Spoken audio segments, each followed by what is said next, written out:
केनेयम आवृत्ति ही अनुभूयताम विवेकस्तु विरोधी अस्या तत्व ज्ञानी दर्शताम। तच्चेत यदि अविद्या और आवरण का साधक वह चैतन्य है तो विरोधी आवृत्ति ही अज्ञान का विरोधी होता तो, और वह अज्ञान का आवरण किसके द्वारा अनुभव करते? अविद्या और आवरण का साधक वह चैतन्य है। चैतन्य यदि होता तो अज्ञान का विरोधी होता, और अज्ञान का आवरण ये किसके द्वारा अनुभव होता? यदि चैतन्य ना होता। विवेकत्व, किंतु जो विवेक है अविद्या विरोधी, उस अविद्या का विरोधी बाधक है। चैतन्य बाधक नहीं है। चैतन्य से तो अज्ञान आवरण सब पुष्ट हो रहे हैं, उससे उसका कोई विरोध ही नहीं है। जैसे सामान्य अग्नि है, उसका किसी से कोई विरोध नहीं, उसका जल से भी विरोध नहीं। समुद्र इतना विशाल समुद्र उसका भी अग्नि से उसका भी विरोध नहीं। विरोध कब होता है? विशेष का विशेष विरोध होता है। तो विशेष अग्नि क्या है?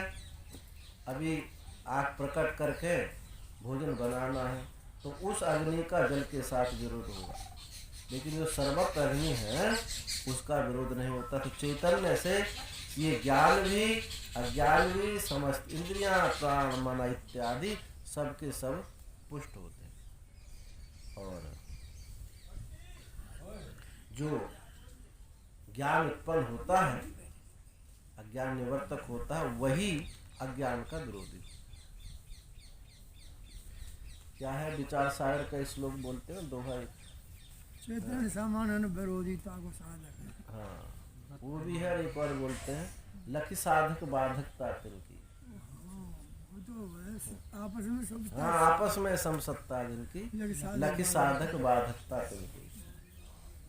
जो समान सत्ताक होते हैं उनका ही आपस में विरोध होता है। इस प्रकार अविद्या और आवरण का स्वरूप दिखाकर विक्षेप का स्वरूप दिखाते हैं।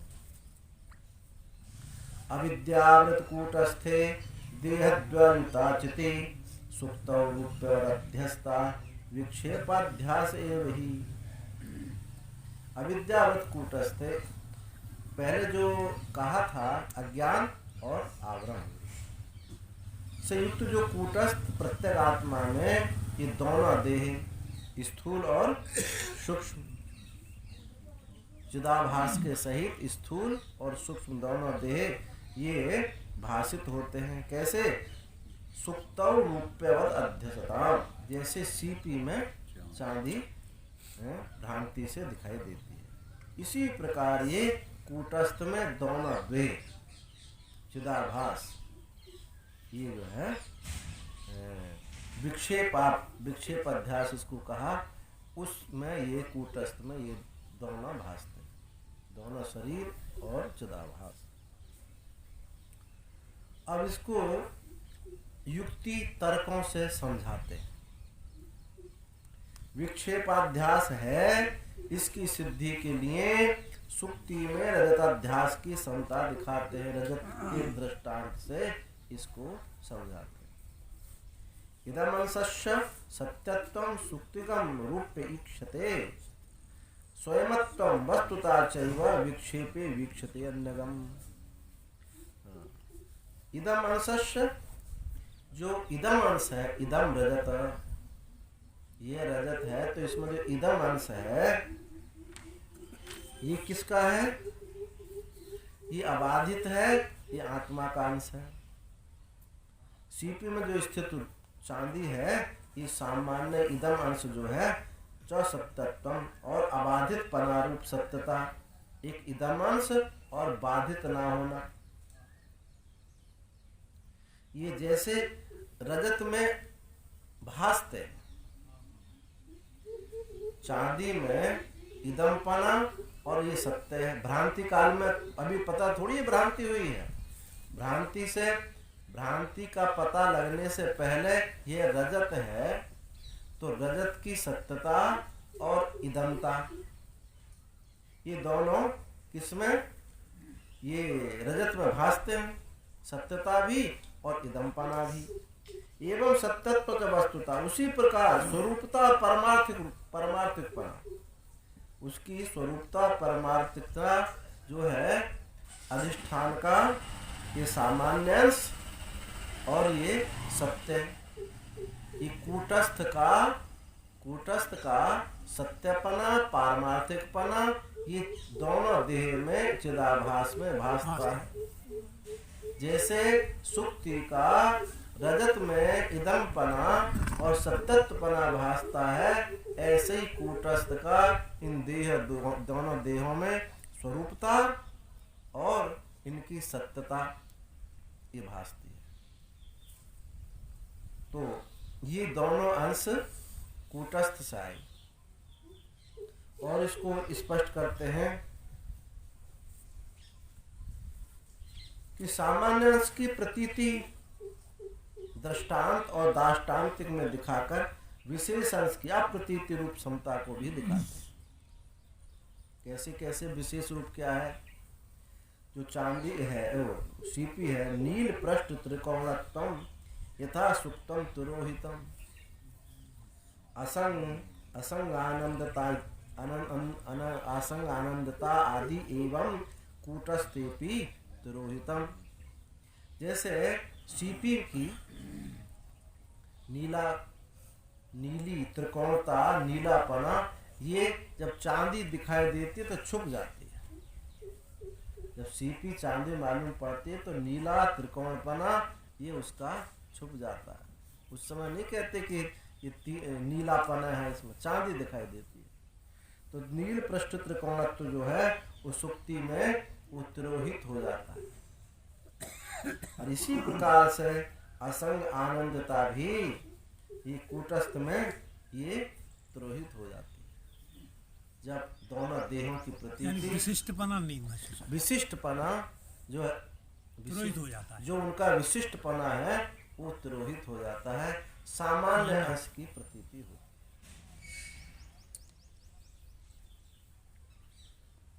और भी समता बताते हैं कि आरोपित तस्य दृष्टान्ते रूप्यम नाम यथा तथा कूटस्थ अध्यस्त विक्षेपानाम अहमिति निश्चया। दृष्टांत में सुक्ति रजत स्थल में कल्पित पदार्थ का, यानी रूप्य नाम यथा, रूप ये क्या है, चांदी है, रूप्यम ये नाम जैसे है, ऐसी कूटस्थ अध्यस्त विक्षेपानाम अहम, उसी प्रकार कूटस्थ में कल्पित चिदाभास रूप विक्षेप का अहम ये नाम है। जैसे सुक्ति रजत स्थल में ये रूप्य है, ये क्या चांदी है, ये ऐसे नाम है, ऐसे उसी प्रकार कूटस्थ में ये क्या होता है, कल्पित चिदाभास रूप विक्षेप अहम नाम से वहाँ मालूम पड़ता है। कोई भी जब कहते हैं ना कि मैं देह हूँ, मैं चलता हूँ, मैं खाता हूँ, तो माँ जो है, माँ अहम, ये जो है वहाँ विक्षेप का अहम ये नाम वहाँ आ जाता। कूटस्थ में चिदाभास में कूटस्थ का विक्षेप, कूटस्थ में ये जैसे वहाँ सुक्ति के दृष्टांत को समझ लें कि सुक्ति में जैसे रजत दिखाई मालूम पड़ी, तो ये जो रजत है, ये जो नाम है, ये नाम जो है ये उसमें भाषित है, कूटस्थ में भाषित हो रहा है। ऐसे ही कूटस्थ में ये जो कल्पित चिदाभास है, दोनों देह हैं, ये अहम के नाम से जाने जाते हैं। जब कहते हैं ना, अब कोई तत्व पदार्थ का शोधन हो कि मैं ब्रह्म हूँ, तो तुरंत जो है देह आकर के खड़ा हो जाता। मैं देह, तो ये कहाँ देह आकर खड़ा होगा, तो वही बात यहाँ कही जा रही है, चिदाभास रूप जो विक्षेप अहम ये नाम वाला हो जाता है। ऐसा निश्चय करते हैं कि मैं देह हूँ। दृष्टांत में जो पहले सामने रखी हुई सुक्ति सीपी खंड में इंद्रियों के सन्निकर्ष होने पर सामने रखी सुक्ति है, सीपी है, जब इंद्रियों का सन्निकर्ष हुआ तो ये क्या होता है? ये रूपा, चांदी। चांदी।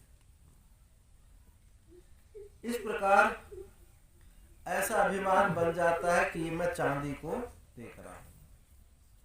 और दृष्टांत में क्या है कि आत्मा के अतिरिक्त वस्तु का अभिमान नहीं बन सकता। आत्मा के अलावा और किसी का अभिमान नहीं बन सकता है। इसलिए दृष्टांत विषम है। ये शंका की कि दृष्टांत में आत्मा के अतिरिक्त कोई वस्तु का अभिमान नहीं बन सकता। और जो दृष्टांत तुमने दिया है उसमें इंद्रियों का सन्निकर्ष होने पर वहाँ रूपा में यानी चांदी में उसका अभिमान बन जाता है। तो दोनों दृष्टांतों में समानता नहीं है, ये पूर्व पक्षी ने कहा।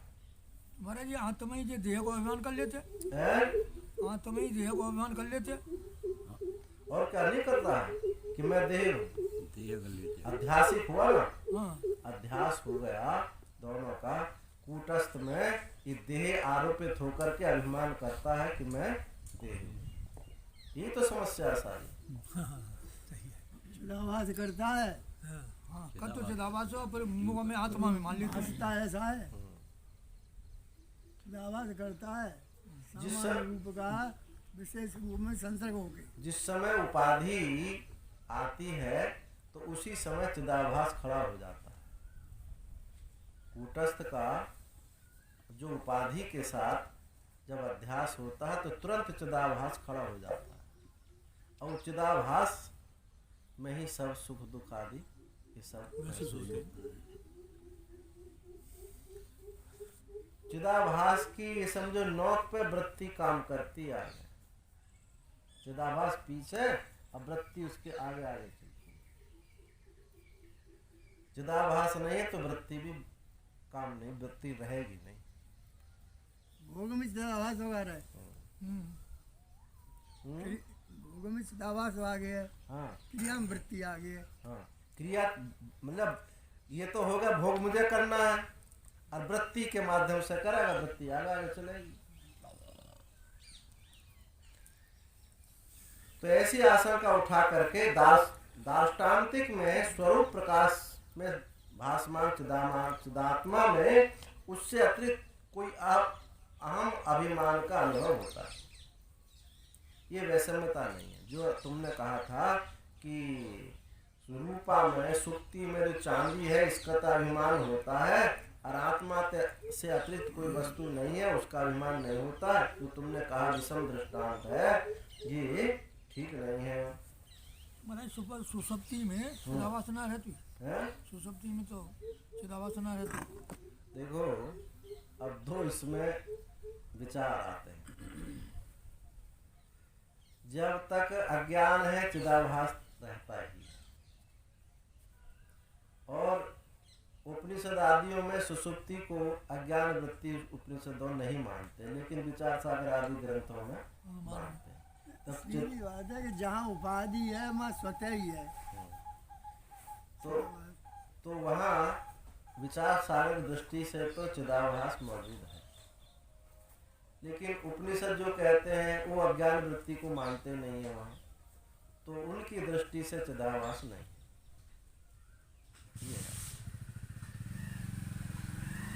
तो विवरणकार मानते नहीं, कहूँ है? विवरणकार हम ही नहीं मानते। तो देखो ऐसा है वहाँ उनका कहना है यदि अज्ञान वृत्ति को हम सुसुप्ति में मानेंगे और जागृत हम कहें कि अज्ञान सुसुप्ति में नहीं है, तो तुरंत दूसरा क्या कहेगा फिर ये जागृत अवस्था कैसे होगी? हाँ, और ना सुसुप्ति का न बनेगा भोक्ता, प्रज्ञा प्राज्ञ जो है हाँ। उसका अभाव हो जाएगा। हाँ,